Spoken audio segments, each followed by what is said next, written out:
Oasis TV, bringing worlds together.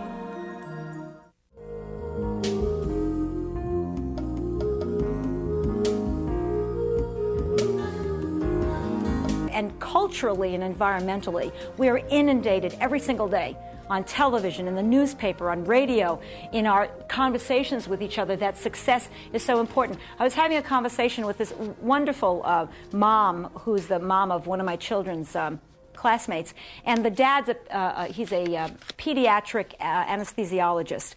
And all of his colleagues are pressuring him and telling him he's got to send his kids to private school.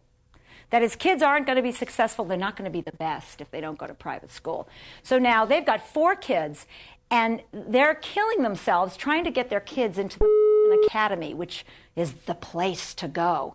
$19,000 a year for 4 kids to go to elementary school, because the environment that he works in and lives in basically says to him, this is what success looks like.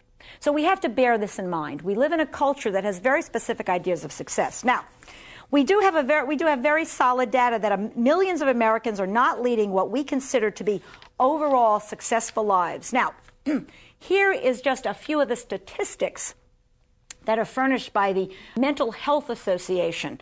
And I'm sure you're familiar with these, but depression affects an estimated 30 million people in the United States. In 1 year, doctors write more than 60 million prescriptions for Valium, 1 for every 4 Americans. Those with a mental problem or an emotional illness that impairs functioning number 15 to 25% of the population. That's enormous.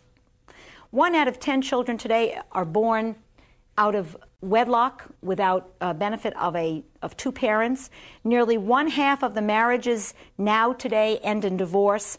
And of all the industrial accidents, 85% are believed to have underlying factors of mental or emotional disturbances. Now, we live in a culture that, is so highly pressurized for this term success that for those of us who either don't live up to those standards or who in fact choose not to pursue those values, we come under a tremendous amount of scrutiny, don't we?